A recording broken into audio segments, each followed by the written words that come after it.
This podcast is brought to you by Craft Beer and Brewing Magazine for those that love to make and drink great beer. Learn more online or subscribe at beerandbrewing.com or find us on social media at Craft Beer Brew.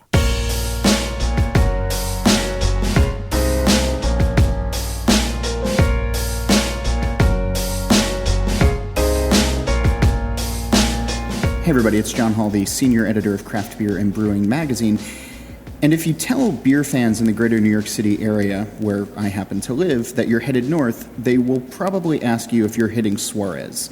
That being the Suarez family brewery, a celebrated spot in the Hudson Valley that is owned by Dan Suarez, his wife Taylor, and Dan is sitting across from me right now. Hey, how's it going? Hey, thanks for having us here on a day when you're closed. We're here in your light-struck, which I know is not necessarily a great word to use for some of the beers that you're making. I like light-drenched. Light-drenched, light-dappled brewery, these great bay windows almost looking out onto cornfields up here in this beautiful farm country in sort of upstate New York, as it were. Yeah, we got a lot of good natural light in this brewery, which even in the back, in the production space, it's got these big old factory windows, and pretty rare in a production brewery setting to have natural light. So actually, most of the time you're brewing, at the end of the day, like you'll get some nice rays coming in, and it'll kind of lift your spirits up. And so, Old Factory, they made lamps here for a while, and then before that, it was a tractor factory showroom. Yep. It was built in the 30s, and it was an Oshkosh tractor dealership. It's kind of like the sister or satellite dealership for a bigger one in Albany. Mm-hmm. And then in the 70s, 80s, and 90s, it functioned as a lamp factory, making custom lamps out of like some pretty atypical materials. Like, for example, if you were a judge, like for your retirement party, you could get a custom-made lamp, like with like a gavel and some books and stuff like that. This is different than like sticking a light bulb and some wire into a growler and yes. selling it that way. Okay. Well, I don't know. You can find a bunch of them on eBay, and we were like, oh, let's get some before we open the brewery here. And then we found a ton on eBay, and they're all like $1,500, and they're not really that cool. So we just decided to spend money on other things. $1,500 lamps for a brewery startup is not necessarily what's going to be in your costs, unless you know. I was like, maybe we could get it for like $100, But apparently, there's a big aftermarket following for them. Do you get people still walking in here looking to buy lamps, and then you try to sell them Pilsner instead? No, but we get a lot of people who used to work here. Yeah. And like a guy in the like installing our internet, on the internet for the telephone company, he was like, oh, like I used to work here, and you hear some good stories. So every once in a while, somebody will walk in here and they'll have some good stories about this building. The drunken holiday parties. I don't know. I wonder what the holiday parties are like there. So the thing that I am fortunate to visit a lot of breweries and mm-hmm. to hang out at places, and one of the things that I'm always struck with is when a brewery tasting room, the forward-facing aspect of a brewery, matches the beers that are being made. Mm-hmm. And it doesn't happen nearly as much as I would think, because sometimes tasting rooms are afterthoughts, or, hey, they're a representation of our personalities and the personalities of the brewers, but not necessarily of the beers. Yeah. And this is my first visit here, but not the first time that I've had your beers, and I was immediately struck that the two really sort of go hand in hand. It's a clean space, it's a bright space, it's an inviting space. It doesn't have anything to hide. Yeah, it's pretty simple too. I mean, it's just like whitewashed, clean lines. Yeah, which speaks to a lot of the beers that you make as well, especially mm-hmm. the lagers that you're known for. And I want to get to those in a minute. But what inspires you when it comes to beer? How did all this come together? Like, what was the inspiration that led to this sort of personification that we're sitting in with these beers that are in front of us now? Man, that's a big question. We got time. I mean, your phone's going to ring again, but we got time. Yeah, let me turn that off. What inspired this? Basically, so I've been brewing commercially for about a decade and homebrewing even longer than that. And, I went through like when I first started working at 6 Point, they just got this, this is in 2008, 2009, 2010. They just got this like pilot system, and I brewed a lot of beer on that, lots of experimental stuff, just like getting pretty experimental, 100% Brett fermentations. It's funny, a lot of these things aren't really experimental anymore, like a lot of Goza. But I feel like my mind, where my head's at lately, like the past 5 years, has been to try to brush up on technique and process. And, like if you asked me 10 years ago, I would have said, I'm an artist. I'm making art. It's a very creative endeavor. It's all this, trying to make something that no one's ever made before, yada, yada.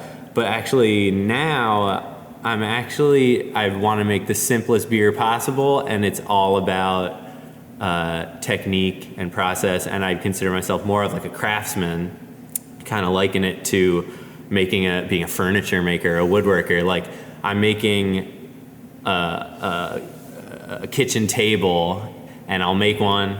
I'll say, all right, I'm satisfied with this.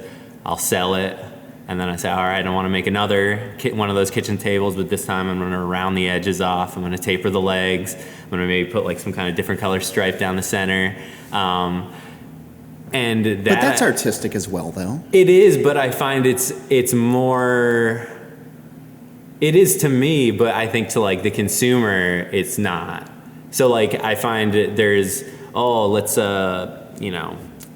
add twice as much oxygen to this one and change the pitch rate or whatever, or let's change the way we treat this beer in the cellar, just like time frame wise.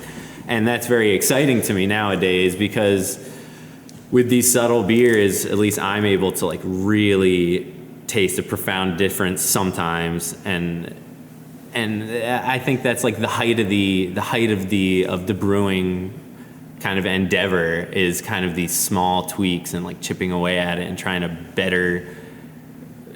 to make a more quality beer by just doing these small tweaks. And walk me through with one of the beers that you've done small tweaks with, like where it started and where it is right now, and what led to you at each iteration to make another tweak.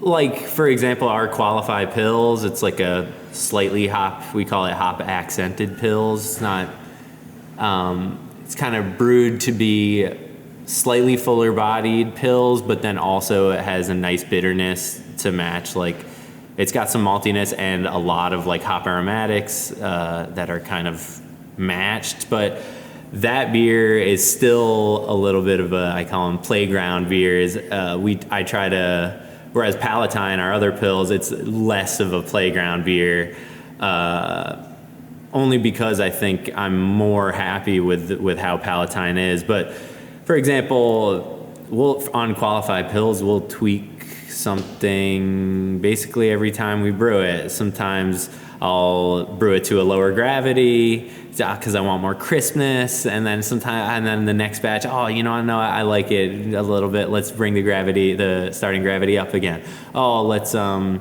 Let's reduce the bittering hops.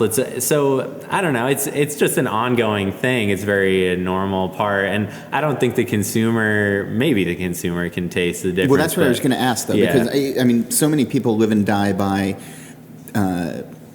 consistency, where the untapped ratings matter. Which I don't know if they do. I don't necessarily think that they do. I think it's like a decent barometer. Yeah. But if you're changing that much, is it tough for the consumer drinking it today to get an accurate barometer of what it is if they're reading reviews based on last month? And does that it doesn't seem to concern you all that much? No, I mean, I happen to think like our lagers and our pale ales are pretty consistent as you can be as a small brewery. But also, I don't live and die by consistency. It's not number one on the list of importance to me. So again, I think for the consumer, if they're reading a review of Qualified Pills, it probably is in the ballpark of like what they're reading. But to me, I feel like the changes are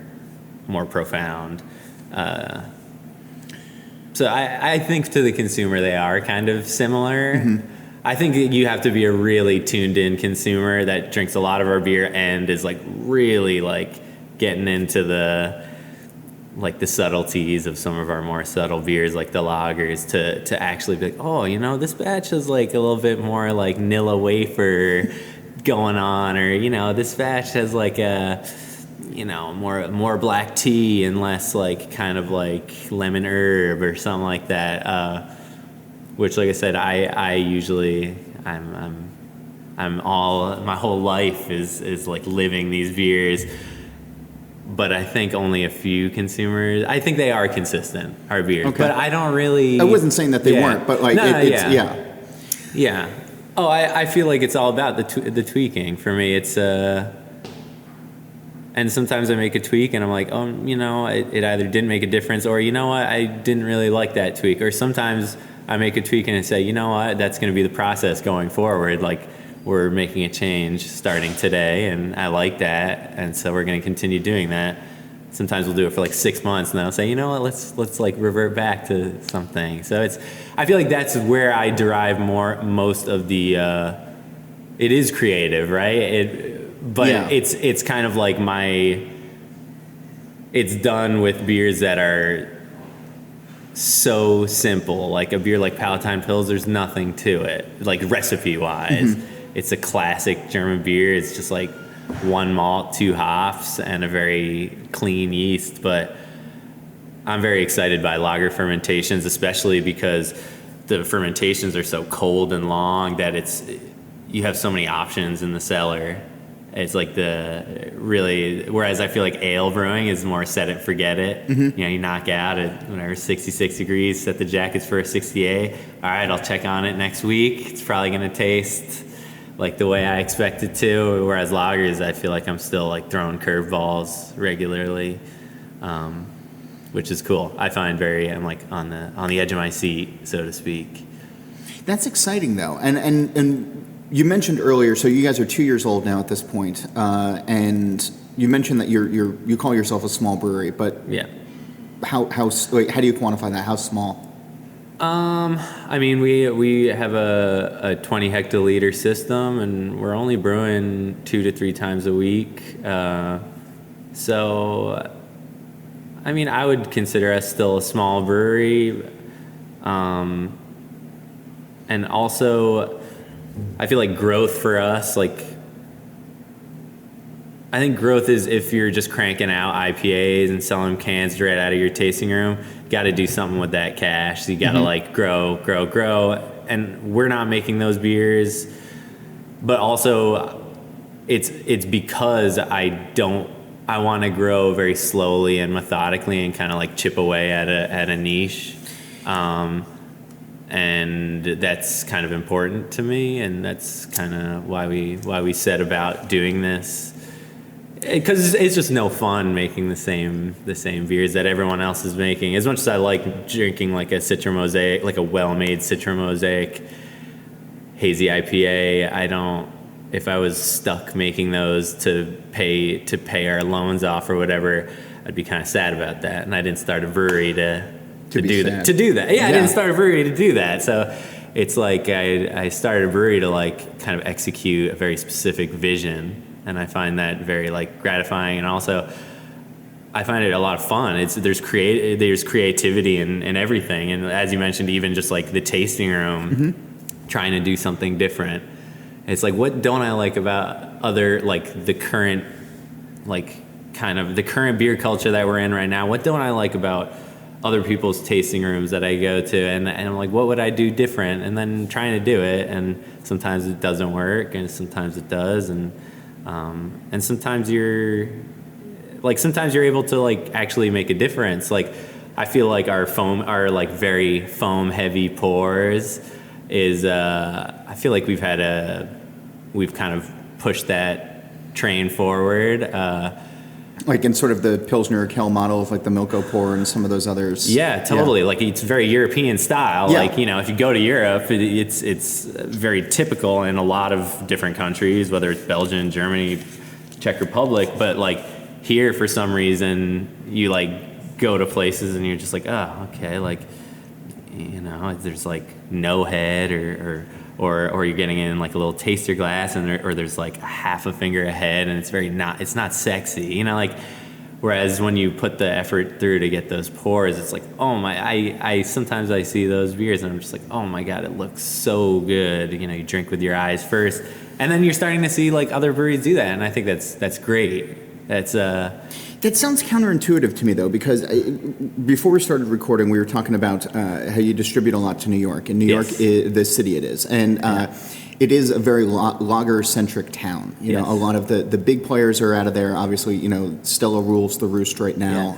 in Manhattan. Sending your lagers down there go a long way, but people are used to seeing the 16-ounce shaker pint filled absolutely to the tippy top with liquid because, hey, I'm paying for a pint, I want a full pint kind of thing. Yeah. So when you have the people who are day tripping from the city who are coming up, first of all, you're giving them quarter liters. That's it here. There's no tasters. There's no flights. It's just you get a quarter liter of what you want. But when you're giving them a more robust head, or you're giving them, you know, a glass of foam, as it were.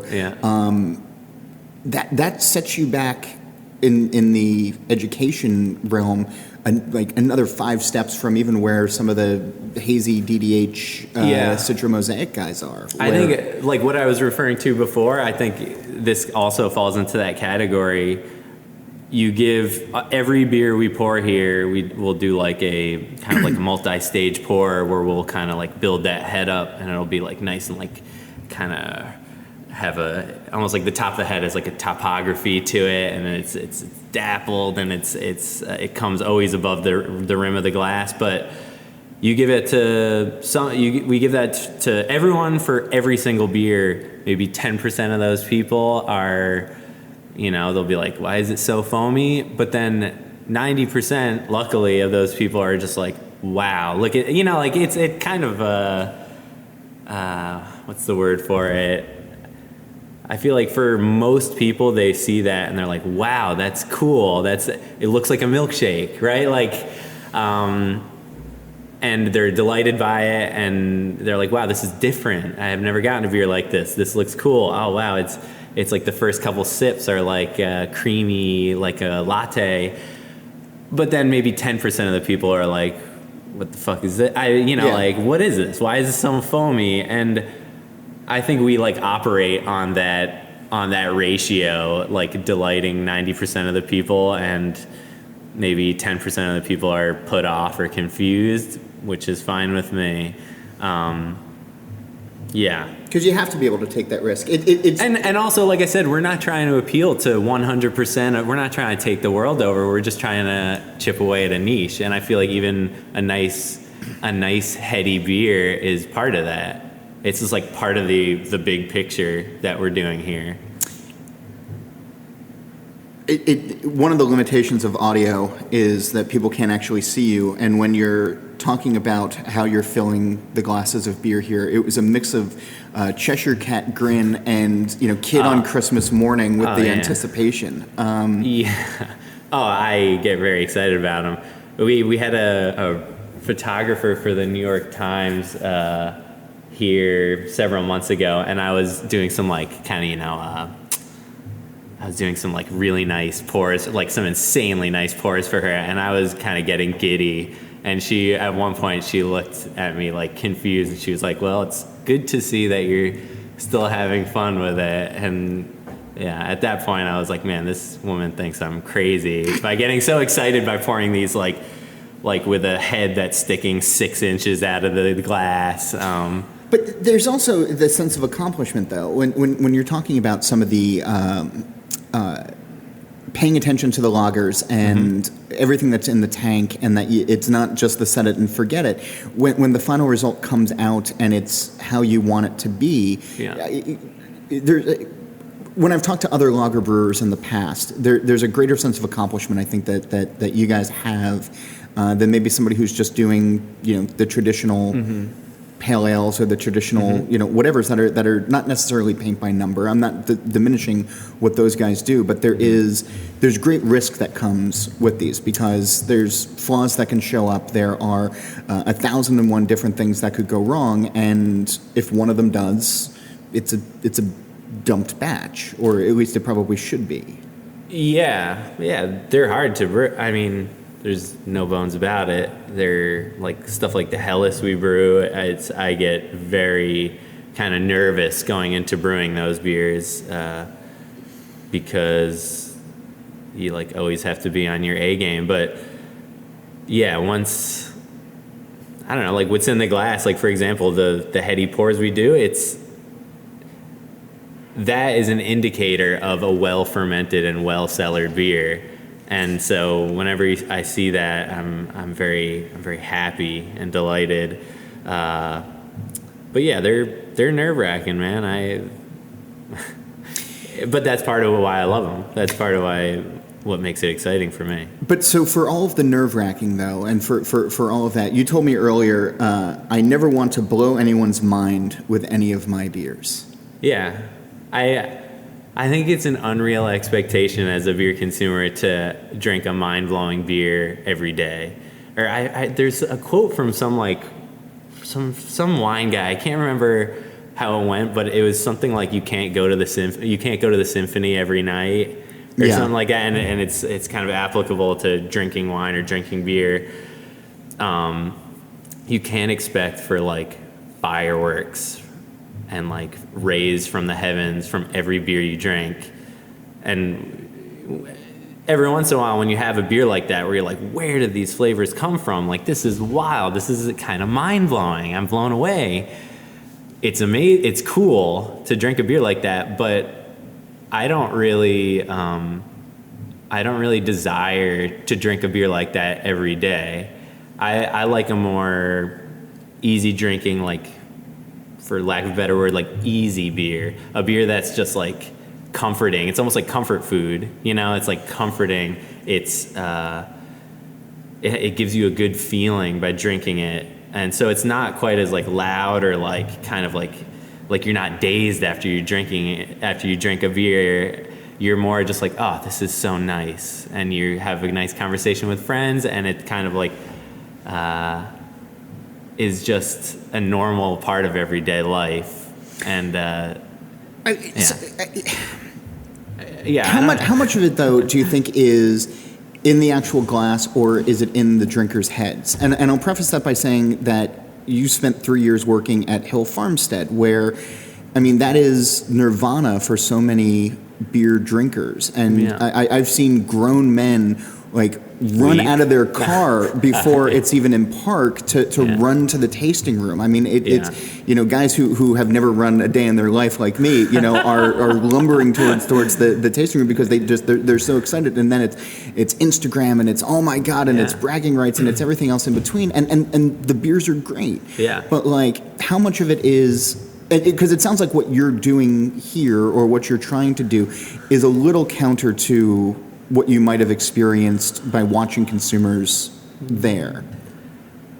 A little bit, but I feel like a brewery like Hill Farmstead makes a lot of super quiet, nuanced, like really good everyday drinking beers too. Like a beer like Walden, they're like low ABV, kind of blonde, dry hopped thing. They're merry, the pills. It's even some of the saisons, like the like the Arthur or whatever. Those, working there, especially for me, I was very inspired by those beers. And that's almost like why, like working there, I'm like, oh, why do we need to make double IPA and like Imperial Stout? Why don't we just like focus on these? And that's what I'm kind of trying to do with our breweries, making like all super like high drinkability, low ABV beers. But I don't know. the whole culture of those kind of like big heady beers, I don't know. There's something about them. I don't know that really jives with a certain consumer. That I think we were having a conversation before we started the podcast that no one's beating down any doors for pills cans. Yeah. And even every once in a while we'll have a customer show up in our. They'll drive in. They'll park in the back like 2 hours before we open. I'll go out there and I'll say, you don't have to, like, you can just come back when we open. Like, it's not that kind of brewery. Right. Yeah. I'm like, you should go get some breakfast or get yourself a coffee. Yeah, or there's a take diner walk. down the road. Yeah. Yeah. Go enjoy life. Yeah, go for a enjoy little it. bit. Yeah. And then you can just get here when we open, have a beer, and it's gonna be great. Don't worry. It's like you have to like counsel people in the parking lot. It's okay. Yeah. But I don't know what it is about those like bigger, more heady beers that kind of spawns that consumer behavior. Because you're not doing a lot of big ABV beers. You were telling me before, and I was looking, on your wall. It's about 3.7 to 5.2 that you have on offer on draft right now. Yeah.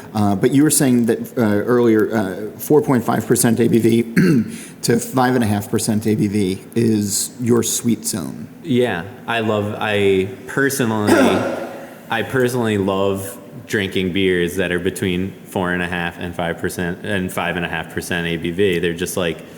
What's the appeal? What's the both making and drinking for you? They're for making. They're actually like to make a beer with a lot of subtlety. Just like we were talking before about brewing lagers and subtle beers. It's harder to make a complex yet subtle beer. So like that's kind of a challenge that I'm excited about. And when it works out in the best case scenario, it's always really I'm excited by that. But then for drinking, it's just it drinks like a real classic beer. It's in that 4.5 to 5.5% ABV. You get nice crispness, but you actually can achieve a beer with some nice plush body, and I just feel like, and also you can have a couple of them. Like I like drinking beer, so I like to at the end of the day have 2, maybe even 3 beers, and I like to feel normal the next day. So I just love that zone, both in terms of drinkability, complexity, and then also like not getting too wasted. I actually don't really like the feeling of getting wasted. If you drink like a half of a pint of double IPA, you like feel your like head start to hum, and you're like, whoa. So you're doing a lot of lagers. You're doing a lot of barrel aged beers. I guess you'd say in the Saison family. Yeah, we call them country beers. They're kind of like modern, mixed culture, fermented, farmhouse inspired beers. And a lot of fruit beers as well. When we were walking through the back, you have a Creek and a Grisette, or a Flanders Red and a Grisette in the back that have Montmorency cherries in them right now. And you're saying you're just brewing with rhubarb not too long ago. And there's a lot of that cool stuff. Yeah. Before you opened, you had gone on the record saying, we're not going to do an IPA. Did I say that? Yeah, I've read that. Really? Yeah, right. I feel like I've read that. Or, maybe I'm just making it up, and now it's out there. Or that wouldn't, but that it wasn't your intention. Yeah, that might have been it. It wasn't no. a definitive, No. and you've stuck true to that, though. Yeah. We. Especially nowadays, I think there's so much IPA out there that if you're a consumer and you want IPA, like we're trying to cultivate a certain consumer here, and there's plenty of IPA to be had, just not here. So shout out to our customers. We have awesome customers. Honestly, I really we've seen it build over the past couple of years. We just have amazing customers that are, like I said, like they're more down to earth, more about like having a beer kind of like complement their lives as opposed to like run their lives. Yeah. But yeah, the whole IPA thing. I mean, if you were going to do one, or you've obviously Yeah. thought about it. Yeah. I mean, what Yeah. what route would you go? So I have been thinking about brewing. Maybe I might brew it this year, but brewing a Chico IPA. Does the line form to the left or to the right outside? Nobody's showing up for it. Nobody cares about this beer.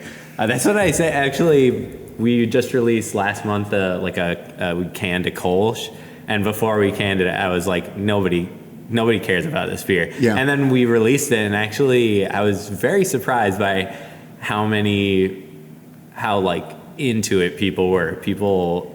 People loved it, and then we also made a beer called Kinda Classic, which is a like modern like Belgian saison. It's monoculture. It's just one yeast, like my favorite saison yeast. There's nothing to it. It's just a simple beer with one very eccentric yeast. And before we sold that too, I was like, nobody cares about this beer, but there's just enough people who care about a beer like that. It's a nice niche, you know?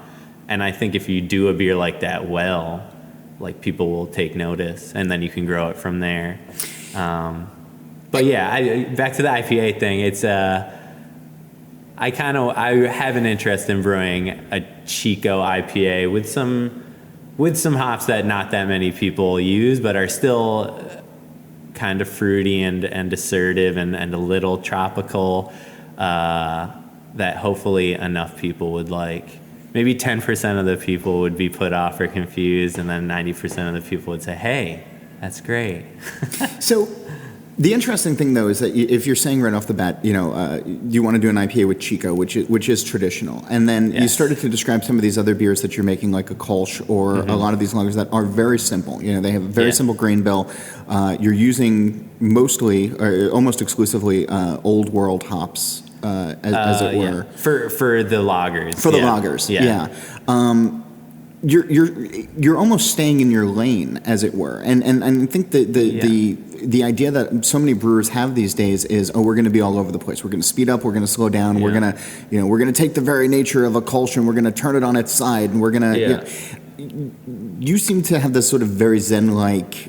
Yeah. You don't have anything to prove except making the beers the way that they've always been made. Yeah, I think if we made an IPA, I think people, hopefully our customer or our consumer that we've begun to cultivate would be interested in trying it, and then hopefully they would try it and say, oh, you know what, that tastes like a Suarez family brewery IPA. Like this is part of this falls within their wheelhouse. Yeah. And yeah, it's just kind of what we do, it's crisp, delicate, dry, nice texture. It's not a definite that we're gonna brew that, but I think we would put our subtle twist on it, or not even a twist. We would put our imprint on it, or I think it would make sense to our consumer. When you've been talking a lot about consumer, and when you're talking about cultivating these relationships, does the beer do that for you? Do you have to do that? Is there a mix between the two? Because there's a lot of places that just, we're going to let the beer, speak for itself, and then there's other places that are personality driven. Have you found a sweet spot on how you want to cultivate the relationship between your family brewery and the people who support you? I think it's a little bit of a blend. I think like the beers can speak for themselves. They all have a similar vibe, or like you can taste that, like the fingerprint, so to speak, of our brewery. And after you taste a few, oh wow, these all they're all they have a drinkability, a crispness, a nice an aromaticity that is, even if it's mixed culture farmhouse ale or pale ale or lager, they all fall in our wheelhouse. But I also feel like especially if you come to visit us in our tasting room, I think it's a great place to enjoy a beer, and we serve a really nice beer out of clean lines, out of good glass with good foam. But we're also, almost every time we're open, we're here hanging out and talking to people. If people, I think it's very important for a small brewery to have like that customer interface. There was somebody I had a visiting brewery, a guy from another brewery here just this past weekend, and I told him a story, or maybe he was here and some guy came up and this guy was like, oh, you're still doing that? You're still fielding customers who are you have to talk, or actually it was, I got a text, I was upstairs, I got a text from somebody at the bar. They said, oh, so-and-so, this guy from Chicago is here. He brought you some beer, he wants to talk to you. All right, I'll be right down. So I came, shook his hand, hung out with him for 5 minutes. And this other brewer was like, oh, you're still doing that? And I said, it's actually... And he said it in sort of a dismissive way? He was like, I can't believe you're still making time for that. But I actually find it very important, and at least for the kind of our culture here for our brewery, I think it's an important part of what we do. I always say owning a business is like being a politician. You have to watch what you say, and then you also you have to shake hands and kiss babies and all that stuff, and Yeah, but different from a politician, though. I mean, you don't seem like you're just doing things to please people. You're doing things. I mean, you strike me as a man of conviction when it comes to making beer. Yeah, and it's kind of like sharing our passion with the customer. Shop talk about a certain batch of Qualify, and being like, if somebody's really interested in talking finer details, I'm happy for that, because I'm very excited by especially the finer details of our beers, and I like to I like to make myself available to chat with people and kind of geek out a little bit, so to speak. And I feel like certain customers have a great experience here, and even I'll hear it from other people who went to other breweries. They'll say, oh, I went to this brewery, and I was there at the end of the day, and the owner came out with me, and we had a couple beers, and we just hung out with the, and it's a personal experience that you can't necessarily get. Yeah, and this is, I look at the tasting room it's hospitality, it's an important part of the puzzle, and I think that we operate on word of mouth mostly. We don't pay for advertising. I look at our draft beer as marketing. As a guy who works for a magazine, by the way, that hurts to hear that, but that's fine. No. But I feel like our slow and plodding growth, and it's all fueled on word of mouth. So we try to be very hospitable, and we try to give people a good experience here. Well, and that's having the word family in your name as well. Yeah. I mean, the larger you get, the harder it is, when you exactly. People were like, people ask, Pepperidge Farm isn't a family company anymore. Yeah. People ask, you'd be surprised how many people, it's not surprising, but they say, oh, would you ever sell this to Budweiser for, whatever, $500 million? And I say, we kind of can't, because I could never sell Suarez Family Brewery, the name. It's basically, if you're drinking a Suarez Family Brewery, the beer was made by me. It's got our fingerprint on it. Maybe we could sell the building and all our assets, but I feel like the Suarez Family Brewery brand, either maybe our offspring will continue it on, which is always an option. That's a cool prospect to think about, or it just dies with me. And, so I had Tommy Arthur from Lost Abbey on the podcast a couple of weeks ago, and we were talking about this very thing of, is there a natural life cycle of a brewery? There's some places who open up and they say, we want to be around for 600 years, we want to be around for 1,000 years.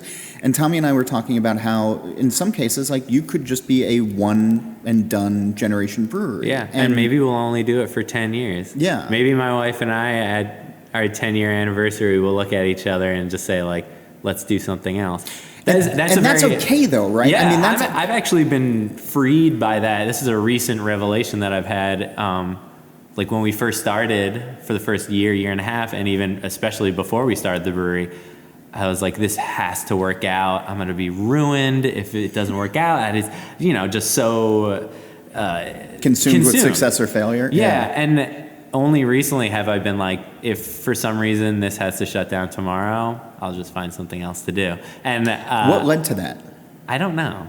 This all feeling normal. Okay. I think it's just like a normalcy. We've like day in, day out, like all this craziness. It's very crazy opening a brewery, but now it's just starting to feel normal. And also some of that is being like, this is working. There's cash in the bank. We're buying things and doing small expansions and buying fun toys, like fun barrels and stuff, and it's working. Yeah, so I feel like that has kind of put the mind at ease, but also it just becoming a normal. Yeah, although, who knows? Maybe it will go on for another generation. Yeah. It's always an option. As we start to wrap up, I do want to talk just about ingredients and just process just a little bit on what qualifies as a fun barrel for you. Well, we just got some port barrels in, which is they were super high quality. Very aromatic for. I'd love for a brewer to just once be like, yeah, they're kind of shitty barrels, but there's plenty of shitty barrels out there. But everybody's always talking about super high quality, top of the line. I would just love for somebody to just be like, they're mediocre, but we'll do what we can with them. Oh man, I've trust me. I mean, I could go. I luckily have not, since we've started the brewery here, have not had any like complete and utter shitty barrels, but I bet you've worked with them in the past. Yeah, and I think if you asked a lot of brewers, you could get some good shitty barrel stories. Sure. Or shitty equipment stories. A barrel is a piece of equipment, basically. Yeah. But port is one of the things that, Yep, and we just put a down payment on some 10 hectoliter like horizontal casks it's a half batch for us. So it's like a small fooder. I think the Italians call them botti. Okay. But they're horizontal. They're horizontal, so they're meant to mimic the shape of just a regular wine barrel, but they're all valved up. We got, there's a full belly drain valve. There's a manway on the front, manway on top. You can put a blow off on them if you want. So that's cool. Who's making those? They're coming from Italy. Cool. And I actually got an acacia barrel, which I'm excited about. We got 3 of them, and we're gonna buy 3 more. We're gonna plan to like pyramid stack them. Mm-hmm. But we started off with 2, and they allowed me to choose what forest in France the French oak came from. So that was fun. I got to like really research. That's like a cool perk of the job. Yeah. Yeah, it was fun. I got to like for 2 days, almost it seemed like 2 full days researching the French oak forest and what the characteristics are of the wood that comes from them. And then also... What did you select? What called you? Allier is... it's known for like very tight grain and also a very like refined tannin structure. And then the other one we did actually a mix of a couple different like Central France. Okay. And then we got an acacia barrel, which... I've been reading a lot about. Apparently they use them a lot for like Austrian white wines. They're very low tannin compared to oak and very subtle. So I think they would, it's hard to find a wine that's like that calls out on the label, this is acacia barrel. But I figured just from reading and trying to do some research, it seems like it would like suit our beers well. What style? Like which of your beers? Any of the country beers, Okay. like something like 100 Feet North. It's that kind of like low ABV, wheat driven kind of grisette-ish beer. There have been a couple batches where I'm like, this is maybe a little too like toasted marshmallow, oaky, like big. Like oak is a big flavor. It certainly can be, yeah. Yeah, and even French oak, even light toast, it can for a very subtle beer, it can kind of like smother some other complexities. So hopefully these acacias are good. I figure we might as well try one, and then if we like them, we'll just buy a bunch more. But you know, it's always about playing and introducing fun new stuff.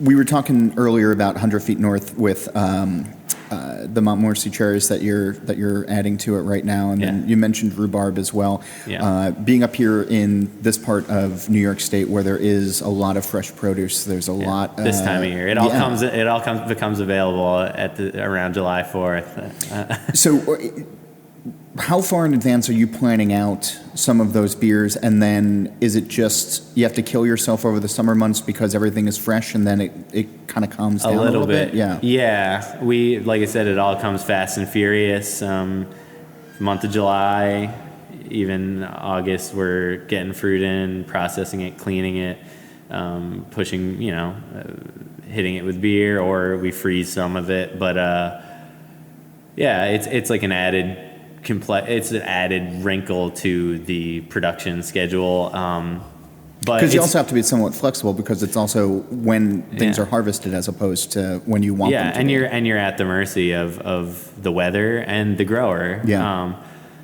But also I think that's another, like, I don't have anything against like beer made with puree. Mm-hmm. I think puree makes a great beer. Like that Oregon aseptic fruit puree stuff.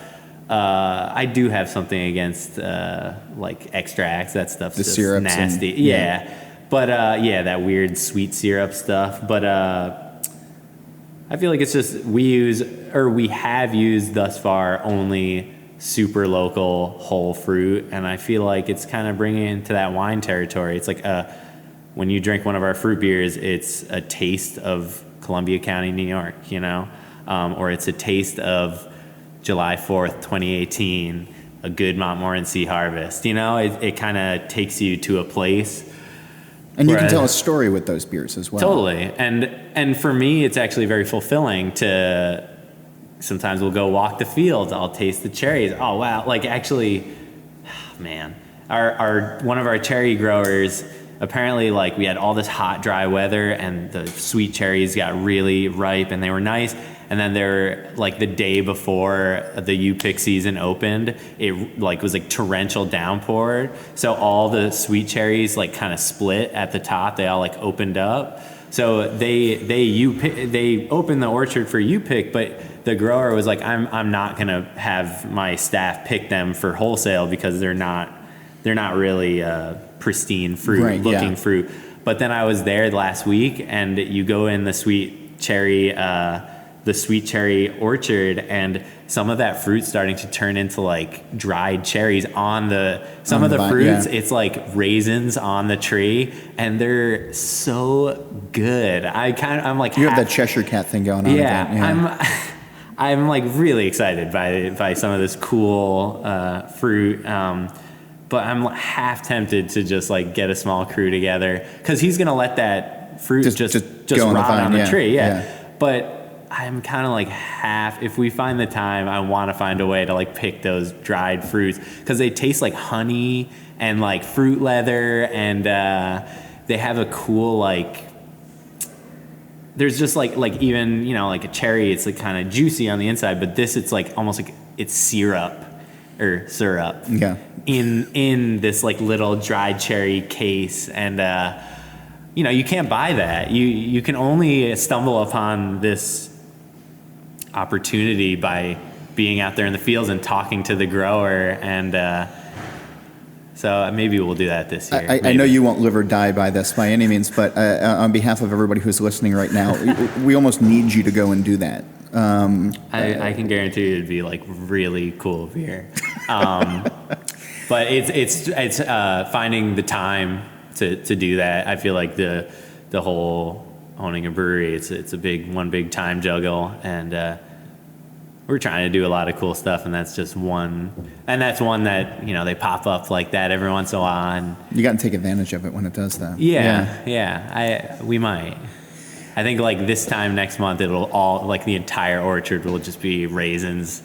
And you can, Yeah. And I even had a friend say, like, he's like, I'll come back. Yeah, here, I'm not imagining it'll be hard to get people to volunteer to help out with something like that. Yeah. The fruit thing, it's I am super happy with the fact that we're here in a zone where we can use that fruit and we actually like have a relationship with the growers, and I almost feel like I have a relationship with the fruit, so to speak, too, which is very different from what I'm used to making beer. Because with beer, it's day in, day out. It's kind of like process driven and all that. But the fruit, I don't know. It fits into the family theme, it sounds like. Yeah.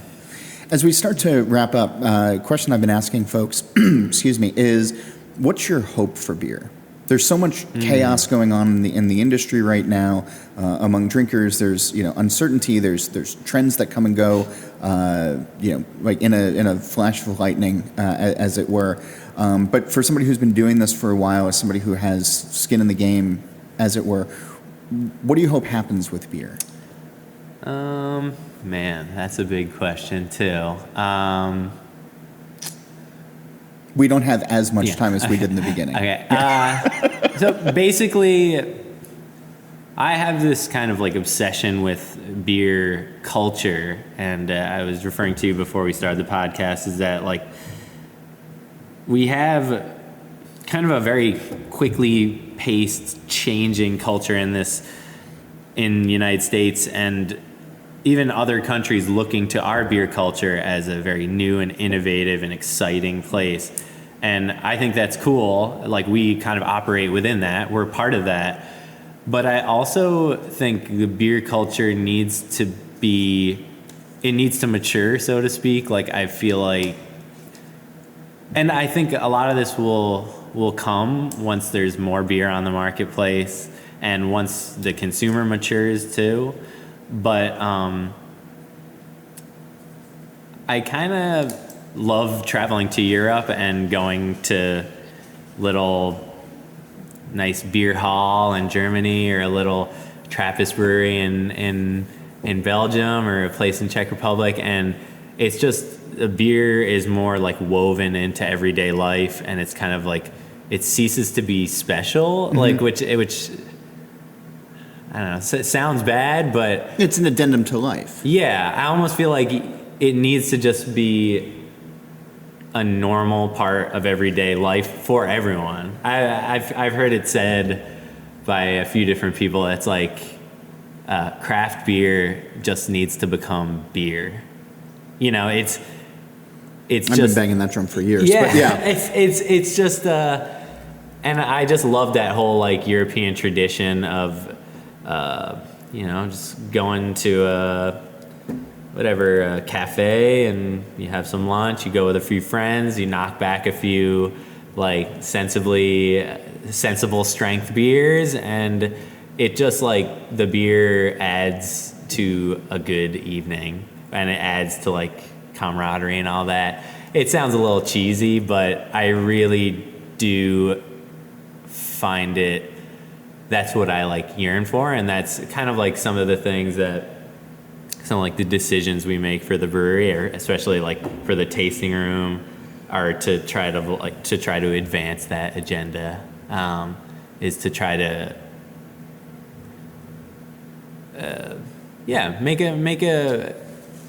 make a change in our beer culture, to try to make it just like a more sensible and less chaotic one. And I feel like that this gets thrown around all the time too. It's just beer. Whereas like before I owned a brewery, I would be like, yeah, it's just beer. like whatever. Yeah, it's just beer. But now that I own a brewery, I actually kind of can't say that because I'm like, no, it's like my whole livelihood. This is all future. Yeah, it's my future. But it's also I live and breathe this. So like, it is all encompassing, like for me. But I want to convey to the consumer that this is just something tasty that you put on your tongue. Mm-hmm. It's just flavored water that ferments, which is really cool, but you just put it on your tongue, you just wet your tongue for a couple seconds. It glides down your throat. Hopefully you should be like, I always, with all of our beers, I've always said after every sip, no matter what style, it always has to have that afterwards. And then hopefully you go back to chilling with your friends and, maybe sharing a meal. And that's kind of my perfect beer drinking scenario that I wish some people could just like come back down to earth. I've said that in other interviews too. It's like kind of. Well, thanks for making me feel special. No, I was saying like, I want to bring the beer drinker back down to earth. Yeah. Is like just have a more. Yes, the beer needs to be high quality. The beer needs to be good. It does have to give you a good feeling. Like it's a visceral drinking a beer. It has to like kind of like speak to your lizard brain and say, "Oh, this is good, nice." But we also need to just come back down to earth a bit and kind of start living life and having beer be just an everyday, just a normal part of everyone's life. Dan Suarez, who has it better than you? Plenty of people. Dan Suarez is the co-owner, co-founder, brewer here at the Suarez Family Brewery in the Hudson Valley in New I'm glad York you State. didn't say brewmaster. That's okay. Yeah. Well, that's a designation that I didn't think that you've earned yet. I mean, you're absolutely right. I don't see a diploma on the wall. Yes, exactly. Nice. Thanks for sitting down and doing this interview with me. Yeah, no, not a problem. It was fun. And thanks to all of you for listening. If you have questions that you want to ask, guests you'd like to hear, or just suggestions overall, you can reach me at John Hall, JOHNHOLL, at beerandbrewing.com. You can also go to beerandbrewing.com where you can subscribe to the magazine. You can read more about Dan's Brewery, other breweries, how to be a better home brewer, and more. You can also follow the conversation along with me on Twitter at John_Hall. And we'll be back next week with a brand new episode of the podcast. Thanks so much for listening. And Dan, thanks again for the hospitality here. Not a problem. I had fun. Cheers. Thanks. Cheers. This podcast is brought to you by Craft Beer and Brewing Magazine for those that love to make and drink great beer. Learn more online or subscribe at beerandbrewing.com or find us on social media at Craft Beer Brew.